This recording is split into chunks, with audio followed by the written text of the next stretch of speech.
Emma Carter sat on the cold stone tiles of Washington Square, where the city shifted between winter wind and forgotten dreams. The breeze tugged at her tangled hair, but her hands never stopped moving, silent, precise, as if each strip of nylon, each shard of plastic carried within it a reason to keep going. In her hand was a makeshift needle fashioned from wire. Before her, a fabric stash made of colorful plastic bags, frayed ribbons, and torn packaging. But to her, it was silk. It was the material of rebirth. No one paid her any mind, a ragged woman sewing in the middle of pigeons and clicking heels. Until someone did. Raphael Whitmore, CEO of Montgomery Fashion, had just exited a high-stakes investor meeting. He hadn't planned to stop, but something in the way Emma sewed, the intention, the rhythm, the quiet beauty within chaos, made him turn his head. He stood there for a long moment. Something about her movement muted the chaos around him. Then Emma spoke, without even glancing up. "How long are you planning to stand there?" Raphael blinked, startled by her sharpness. "I just couldn't look away from how you work." Emma froze her hands, then looked up, eyes sharp as scissors. "Work? Most people call it trash art, or desperation craft, pick your term." He smiled. "I'd go with genius.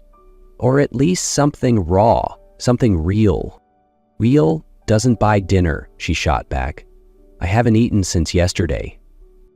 He paused. "I could help." Her brow lifted.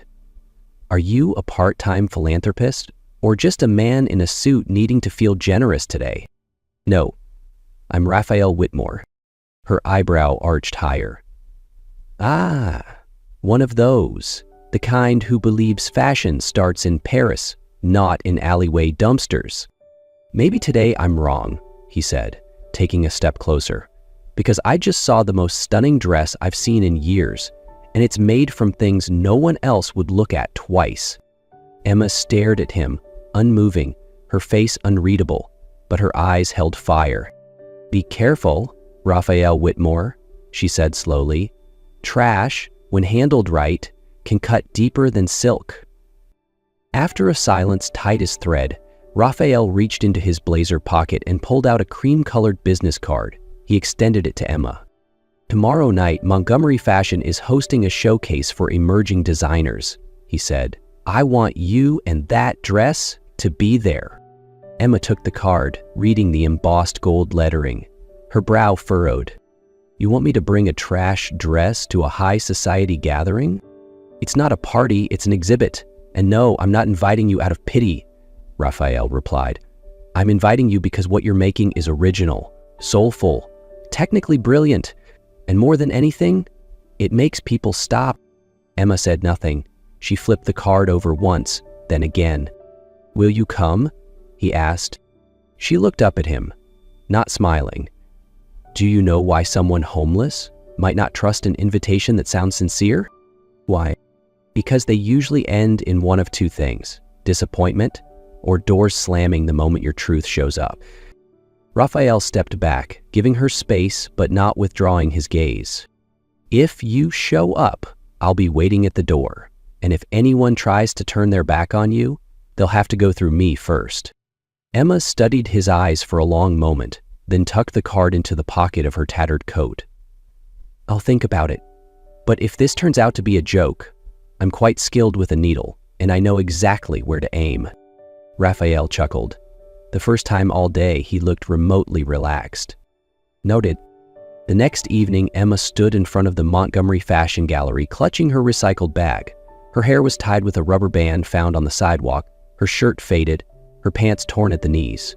She looked completely out of place. Inside, chandeliers lit up marble floors. Laughter floated over flutes of champagne, and polished heels clicked with practiced ease. As Emma approached the entrance, a security guard stepped forward. "Man, are you sure you're at the right place?" Emma handed him the card. "Raphael Whitmore invited me." He hesitated, but after checking the guest list, waved her through. The moment she crossed the threshold, the temperature shifted. "What is that smell?" whispered a woman in Chanel. "Is this some sort of charity PR stunt?" another guest asked, adjusting her pearls. Emma took a deep breath, holding her head high. Raphael spotted her from across the room and walked over quickly. "You came," he said, relieved. "A promise is a promise," she replied. "Where do I put this?" He led her to the designer section. Nearby, other artists arranged couture dresses, Italian leather, embroidered silks. Emma pulled out her plastic bag dress and placed it on her assigned mannequin. Even under harsh gallery lights, it shimmered. Then came the whispers. "She brought actual garbage. This is insulting." Emma stood still, hands behind her back, unmoving. Raphael clenched his fists from afar. The judging began. A panel of critics, magazine editors, designers, and collectors moved from one creation to the next. Then they reached Emma's piece. "This is original," one muttered. "But sustainability shouldn't look like a landfill."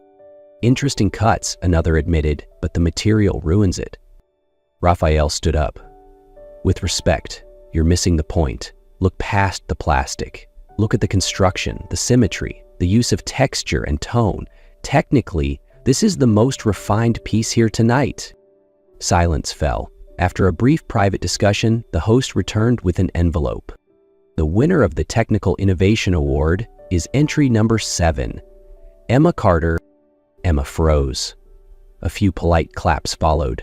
She stepped toward the stage, legs shaking under the weight of disbelief. Her fingers brushed the trophy, cold, gleaming, heavy. Then the world tilted. She didn't just drop the trophy, she dropped everything she had left. In fell. Gasps echoed through the hall. Raphael jumped onto the stage and caught her. "Emma, can you hear me?" Her skin was cold, her frame feather light. "When did you last eat?" "Tuesday," she whispered. It was Friday night. In the front row, a fashion photographer stood up, eyes narrowed. He pulled a photograph from his wallet. Then he looked at Emma again. "Oh my God," he murmured. "Don't you see who this is? This is E.S., the designer who vanished." The room froze. "Emma Santos?" someone whispered. "From Santos Couture? The prodigy?" "Yes," the photographer said. "I've shot her before. I'd recognize those hands anywhere." Raphael looked down at the unconscious woman in his arms. Emma Carter, who'd been mocked just moments ago. Around them, the crowd stared, stunned, realizing they hadn't just dismissed a homeless woman. They had just Raphael didn't care who she was or whether the whispers about ES were true. All he saw was a woman collapsing in his arms, exhausted, cold, and silent. Without hesitation, he carried her out of the spotlight, through the stunned crowd, and called for an ambulance. The only thing that mattered now was keeping her alive. A thatched legend fall, only to rise again. The steady beep of a heart monitor echoed softly in the sterile white hospital room. Dim lights cast long shadows on the wall, stretching time into silence. Emma lay motionless, eyes closed, face pale. A thin IV line ran from her wrist to a drip hanging beside the bed. Raphael hadn't moved from the wooden chair beside her.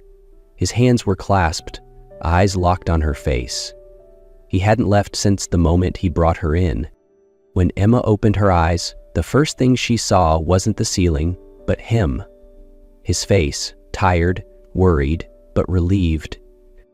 "You're awake," he said quietly. She blinked. "Where am I?" "The hospital. You collapsed from exhaustion." He hesitated. "You hadn't eaten in 3 days." Emma turned her face away, lips tight. "It's not that I forgot. I just didn't have anything to eat." Silence settled over them. After a moment, Raphael placed a container of warm porridge on the table and spoke gently. "Why would someone like you be living on the street? You're not just Emma Carter." She stared at him for a long moment. Then she laughed, not softly, but bitterly, like something in her had long since turned to ash. "I used to be a designer," she said hoarsely. "My name is Emma Santos. Maybe you've heard it before." Raphael froze. 3 years ago, I co-founded Santos Couture with someone I called my sister. We were about to expand into Europe. Everything was perfect. Until it wasn't. Emma exhaled slowly, eyes distant. Veronica Blackwell, used our company's accounts to launder money for her husband. When it came under investigation, she pinned everything on me. Raphael sat up straight, fists clenched.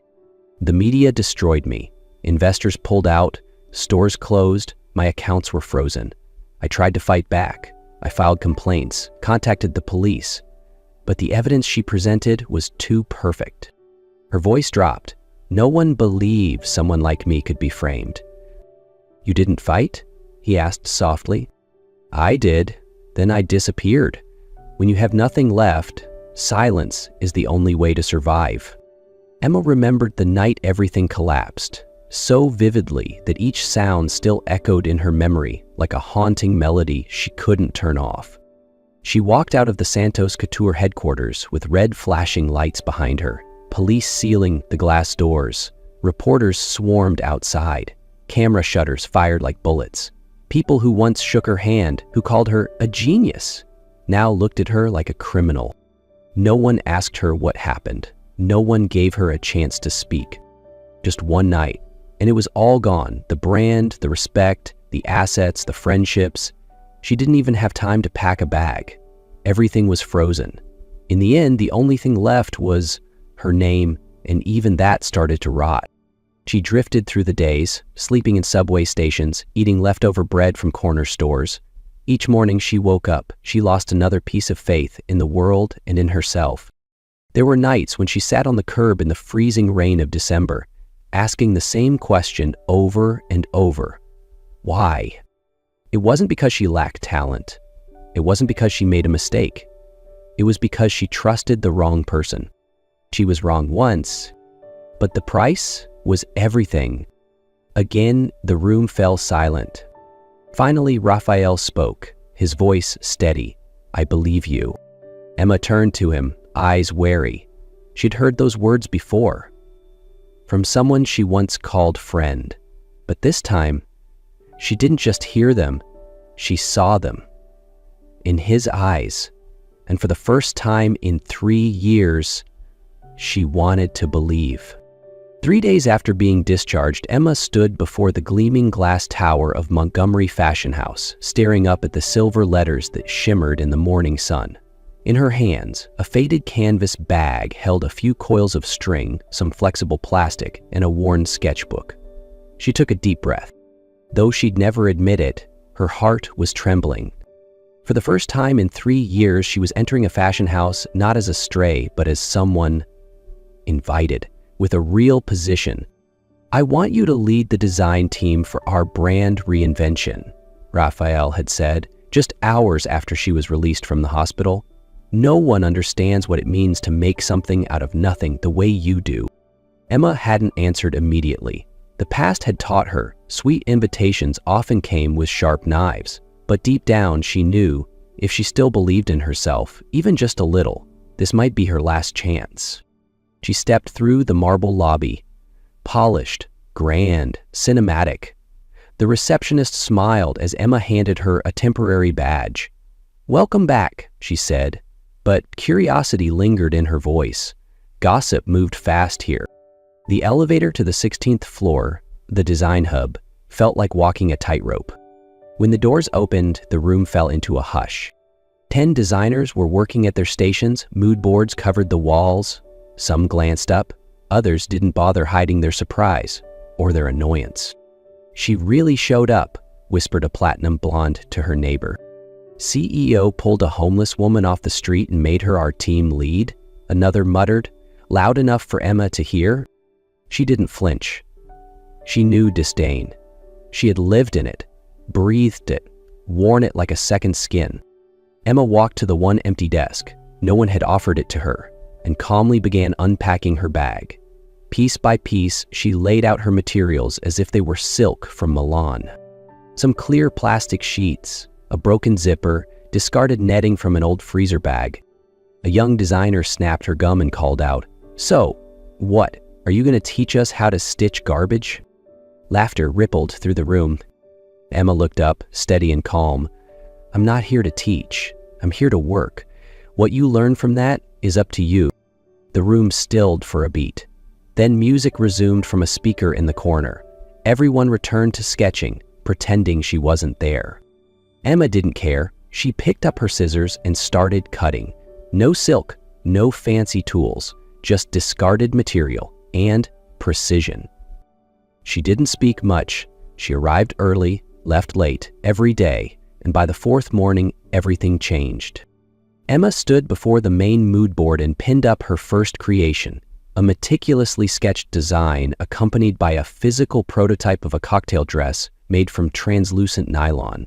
No seams, only folds, pins, and heat forming. Light filtered through the layers, casting ghost-like shadows that danced as the fabric moved. "This is trash," someone whispered. The head of production, known for never praising anyone, stepped forward. He looked at the sketch, then at the prototype, then at Emma. He nodded, once, quietly. Emma said nothing, but in her eyes, something had returned, like a long-buried fire, flickering its way back to life. Thursday afternoon, the golden light of sunset spilled across the 16th floor like stage lighting. Emma was finishing her 5th sketch for the Rebirth collection, the core project Raphael had entrusted her with. Her pencil moved in precise lines, steady hands, focused breath, until a voice, chillingly familiar, sliced through the air behind her. "Well, you're still bold enough to hold a pencil, I see." Emma froze, her back stiffened, as if struck by a jolt of electricity. That voice. She didn't need to turn around. Veronica Blackwell. She stood in the doorway in a cream trench coat, oversized sunglasses, blood-red lipstick. 2 assistants flanked her, holding iPads, folders, and designer bags. She looked like she'd walked straight off a luxury campaign, flawless and lethal. Emma turned slowly. Her expression was calm as glass, but her hand clenched the pencil just a little tighter. "I thought you were still hiding somewhere after that little money laundering fiasco," Emma said flatly. Veronica laughed, a loud, fake echoing laugh. "Fiasco? Oh, darling, the world forgets fast. All you need is cash and a few timely phone calls. Your mistake, Emma, is that you still believe in justice." The room fell quiet. A few team members pretended to work, but eyes darted toward the scene. Everyone had heard enough whispers to know. This wasn't a reunion. "What are you doing here?" Emma asked. Veronica slid off her sunglasses, her eyes sharp and cold. "To say hello, and to remind you who really defines fashion in New York." Emma didn't flinch. "If you're here to threaten me, don't bother. I've already lost everything. There's nothing left for you to take." Veronica tilted her head. "Wrong. You've got something again. Reputation. And you know I'm very, very good at destroying that." She stepped closer, lowering her voice. "I hear Raphael's giving you quite the spotlight. Careful, dear. What comes easy leaves quicker." Emma met her stare. No longer the girl who once cried in silence. Now, her gaze belonged to a woman who had clawed her way out of the grave. "This time, I'm not alone, Veronica," she said quietly. "And if you try what you did before, I won't stay quiet." Veronica laughed again, more cruelly. "We'll see." Within 48 hours of Veronica's return, 3 of Montgomery Fashion's biggest clients pulled out, suspending collaboration indefinitely. "After reviewing the reputation of your creative lead, we are withdrawing from the Rebirth project. We cannot be affiliated with someone under criminal suspicion." Emma read each line, her hands trembling. She knew this was coming, but not this fast. Veronica hadn't just returned. She had returned with a plan. The next morning, Fashion Watcher ran a headline, "Fashion Fraud Makes Her Comeback?" accompanied by a photo of Emma from 3 years ago, hands cuffed, being led to a police car. Though never convicted, that image was enough to bury her once. Raphael slammed the printed article onto the table. "We'll issue a statement, hold a press conference. I'll back you." "No," Emma's voice was tight. "The more we fight, the worse it gets." But that was only the beginning. 2 days before the long-awaited Rebirth showcase, Emma arrived at the studio at 5 a.m. as always. She flipped on the lights, and everything was gone. Mannequins overturned, fabrics shredded, sketches soaked in water. Sample dresses, crafted over hundreds of hours, lay in pieces, slashed, stained with glue and black spray paint. Scrawled across the back wall, in red, "Trash stays trash." Emma froze. No tears, no screams, just a chilling void. She dropped to her knees, clutching a ruined pattern in her shaking hands. This time, she felt ready to let go. The door creaked open. Raphael stepped in, face pale as he scanned the devastation. He said nothing, just walked over and sat beside her. "I know it was her," Emma whispered. "Veronica did this. She doesn't need proof, just enough suspicion." Raphael's fists clenched, but his voice stayed calm. "Then we start again, from scratch." Emma looked up, eyes full of disbelief. "There are only 2 days left. We have no fabric, no samples, nothing." He nodded. "Wrong. We have you, and you have me."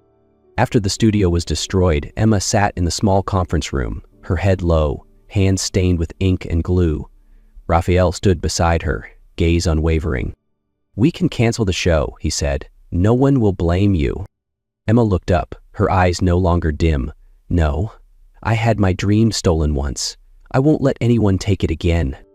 Within minutes, the entire Montgomery team, from receptionists to marketing interns to drivers, was summoned. Raphael addressed them firmly.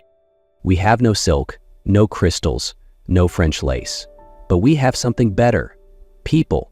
Secretaries gathered soda cans. Drivers brought in seatbelts from junkyards. A janitor donated his old curtain set. Each person, once a background figure in fashion's machine, now became part of its heartbeat. "I need everyone to scour this city. Landfills, thrift shops, scrap yards, collect anything we can turn into fashion. Metal, plastic, paper, wires, fabric remnants, everything." No one questioned, no one hesitated. The company rose, united. New York, that day, became a living runway for those who believed in something bigger. Second chances. Back in the studio, Emma worked non-stop for 36 hours.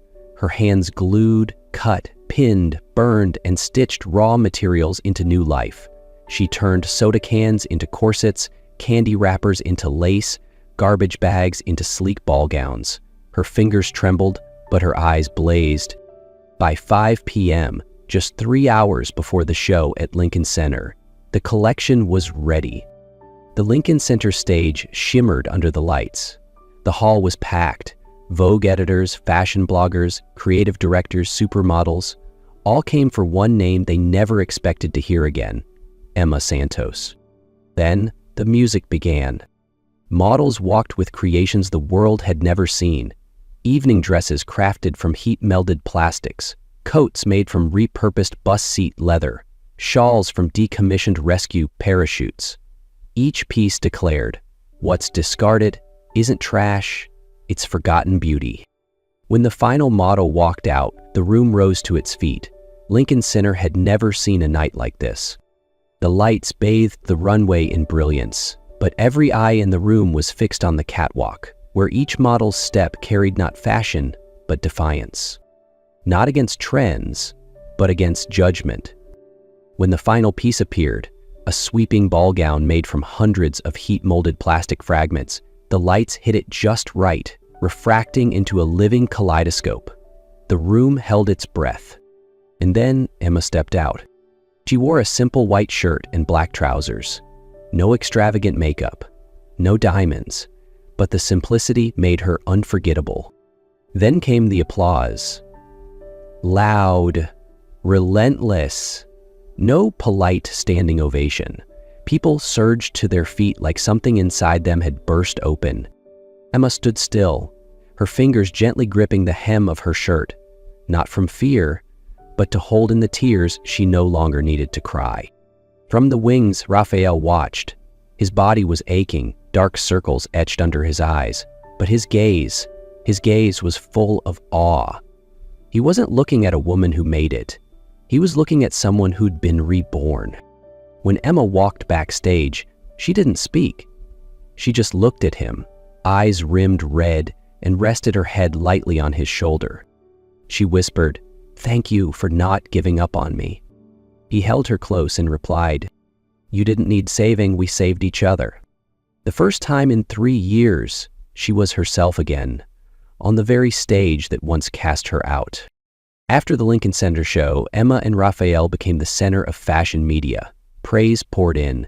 Collaboration offers flooded their inboxes. Investors called non-stop. The name Emma Santos was no longer a scandal. It was a rebirth. Late one evening, under the soft glow of the only office light still on, Raphael invited Emma in. No documents, no team, just the two of them, and a truth he could no longer keep inside. "I don't know when it started," he said. "Maybe it was when you bowed on that runway. Maybe it was the first sketch you pinned in that old studio. But I know one thing. I love you." Emma stood still, her heart pounded as if the world had gone silent around them. But just days later, everything shifted.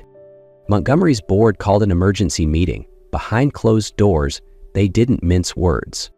"We don't question Ms. Santos' talent, but the CEO's personal involvement with someone tied to criminal allegations, regardless of outcome, threatens our image, stockholders, and investor trust." One executive said bluntly, "You can keep your title and sever the relationship, or walk away with her and resign." Emma heard about the meeting before Raphael could tell her. That night, she left him a short note. "Don't choose me. They may try to take you from me, but I won't be the reason you lose everything you've built. I've learned how to live without, but I don't want you to lose what you fought so hard to build." She disappeared, quietly, no goodbye. The next morning, the boardroom filled. Raphael entered, calm but resolute. He placed his access badge on the table. "You don't need to decide for me. I already have." "You're throwing away your future," someone said. "No," Raphael replied. "I'm holding on to it." Raphael left the Montgomery building just after dawn when the city was still yawning awake. His tie hung loose. In his hand, nothing but the letter Emma had left. His car waited at the curb, but this time, he didn't get in. He stood there, on the sidewalk, among the rushing strangers, as if the whole world was moving, and he wasn't. Throughout his career, Raphael had made dozens of high-stakes decisions, acquiring brands, firing creative heads, breaking rules to make something new. His hands had never trembled. But today, they did.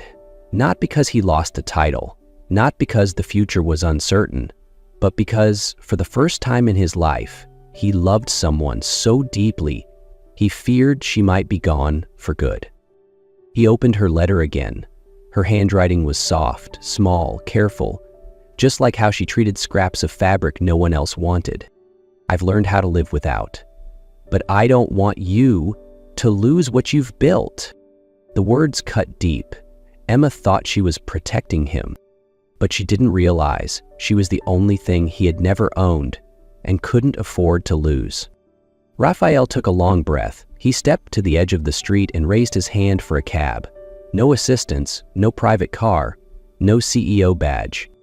Just a man, on his way to find the one woman who made him want to start again. It took Raphael more than a week to find her. Emma had no phone, no social media, no digital trail. He searched through small Brooklyn studios, vocational centers, even visited the shelters where she once lived. No one knew for sure. Just whispers. She's doing something for others. On the 10th day, Raphael stepped into an old church-turned-community recycling center in Queens. The air was filled with the scent of paper, melted plastic, and soft laughter mixed with the sound of scissors. In the corner, Emma sat beside a young girl learning how to sew. On the table lay handmade bags crafted from used tarps, each one embroidered with bright, hopeful shapes. No spotlights, no cameras, just a quiet world, real and alive. Raphael didn't call her name. He simply watched, not wanting to disturb the moment. Emma looked up. Their eyes met. She didn't flinch, didn't look surprised. She simply smiled, as if she'd always known he would come. "I've been looking for you," Raphael said as she walked over. "I know," she replied softly. "I'm no longer a CEO. I'm no longer someone chasing fame." They didn't need more words. None were necessary. Months later, a small boutique named Threaded Souls opened in the Lower East Side. No flashing signs, no PR campaign, but each product was made from recycled material and wrapped by hand, just like Emma once treated broken dreams. Gently, intentionally, Raphael handled operations, Emma designed, taught homeless women how to sew. They didn't sell fashion, they sold hope. One evening, as they locked up the shop, Emma turned to him. "You regret it." Raphael looked at her, then shook his head. "I never really lived before you. Everything before this was success without a soul." And for the first time, Emma nodded. Without fear. They no longer needed the world's validation, because they had found something the world couldn't give. A life stitched back together by love. Not long after Threaded Souls began to thrive, Emma launched a project she had long dreamed of, a free fashion design program dedicated to homeless women and underprivileged children. The first class took place in the back storage room of their shop, a former garage turned humble classroom. The desks were refurbished wood scraps, the sewing machines secondhand, and the chairs rescued from sidewalks across the city. But when laughter filled the air, when scissors clicked and needles pushed through fabric like a heartbeat, no one noticed what was missing, only what was alive: light, trust, possibility. Emma didn't just teach sewing. She taught people how to see beauty in what's been discarded. She told little girls who never had a dress of their own, "You can wear what you create, and you'll shine brighter than anyone who ever laughed at you." Within months, her classes were recorded and posted online, shared under the hashtag #TrashToTreasure. No one expected the movement to catch fire. From New York to schools in Brazil, Kenya, Vietnam, the Philippines, thousands of videos surfaced. Children crafting dresses from snack wrappers, women turning scrap fabric into handbags, students hosting Trash is Treasure runway shows on rooftops and playgrounds. The media began calling Emma the seamstress of second chances. But she simply smiled and said, "I didn't change the world. I just help people remember the value of what we forget too easily." A journalist once asked Emma, "What does fashion mean to you?" She smiled, not the smile of a celebrity, but of someone who had lost enough to know the worth of simplicity. Fashion isn't what you wear to prove you're rich or trendy. It's what you wear to remember that you matter, even when you have nothing. To Emma, fashion was no longer runways or glossy spreads. It was a mother's embrace when her child wears a dress she made herself. It was the light in the eyes of a once invisible woman, now called a designer in her community. Fashion, in the end, was sharing. It was Emma using each stitch to give power to those who thought they had none. And through that, she didn't just mend fabric, she mended faith. That afternoon, Emma returned to Threaded Souls after a laughter-filled sewing class. She removed her gloves, wiped her brow, and saw Raphael waiting in the workshop corner. But something in his eyes today felt different, still, quiet, like the air before a summer storm. He didn't say a word, just handed her a small box. No velvet, no silk, just carefully folded, recycled craft paper. Emma opened it. Inside was a ring. No diamonds, no white gold, just silver, melted down from old electric cables. The stone? Pressed glass from a shattered wine glass. "You once let me help you live again," Raphael said, voice slightly trembling. "Today, I want to ask if I can help you live always. No glamour, just real." Emma didn't speak for a long time. Then she nodded. No tears, no grand declarations, just the quiet nod of a woman who's walked through fire and now sees safety in the hand reaching for hers. Months later, they launched their shared brand Eolux, a fusion of Eos, goddess of the dawn, and Lux, the light. Eolux wasn't just a recycled high fashion label. It committed 30% of profits to training underserved women and children in garment making across the globe. Their slogan, not just worn, reborn. Ea Lux became a symbol of style, sustainability, and soul. But every light casts a shadow. The day before their debut collection at New York Fashion Week, Emma received an email from the organizers. Veronica Blackwell has requested to turn the show into a head-to-head face-off. Do you accept? Emma looked at Raphael. He raised an eyebrow. You don't have to prove anything to her, he said. Emma nodded. I know, but this time I'm not walking that runway for Veronica. I'm walking it for everyone who's ever been called trash. I want them to see the light, like I once did. She clicked accept. The NY runway was about to burn, but this time Emma wasn't fighting for fame. She was fighting for a world where fashion could heal. The main stage of New York Fashion Week lit up in brilliance. Two names stood boldly across the screen: Veronica Blackwell versus Emma Santos, past versus present. Veronica opened with a spectacle of extravagance: feathers, jewels, lasers, pounding EDM.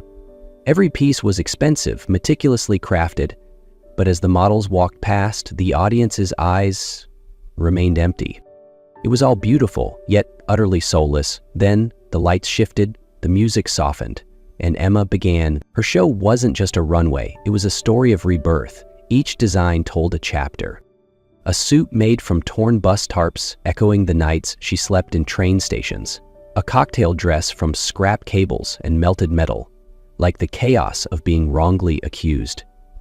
And at the end, a wedding dress, wide and sweeping, made entirely from green garbage bags, cut like blooming roses, floating under the lights. Emma stepped out in that dress, her gaze proud, her voice trembling but sure. This was once the dream they laughed at. But today, I wear it to remind myself I'm worthy of love. Silence, then applause. Slow, rising, then erupting. At that moment, FBI agents entered, heading straight for Veronica. Ms. Veronica Blackwell, you are under arrest for international financial fraud and money laundering. No one looked surprised, but all eyes turned to Emma. Raphael stepped on stage, holding the same recycled ring he once gave her. He knelt in the spotlight. This time, I want to ask in front of the world, will you stitch the rest of your life with me? Emma laughed through tears. Yes. The crowd exploded umash as Emma hadn't just risen, she reignited what fashion and love could truly mean. Some are born in the spotlight. Others walk through darkness to find their own light. Emma Santos wasn't just a designer. She was proof that no matter how many times life tears your dreams apart, you can stitch yourself back together, with courage, with love, and with hands that never give up. From a trash bag to a wedding dress that made the world rise to its feet, Emma showed us, worth isn't where you come from, it's how you rise when you fall. And fashion in the end isn't just what we wear, it's what we carry inside. A life once thrown away, now wrapped in belief.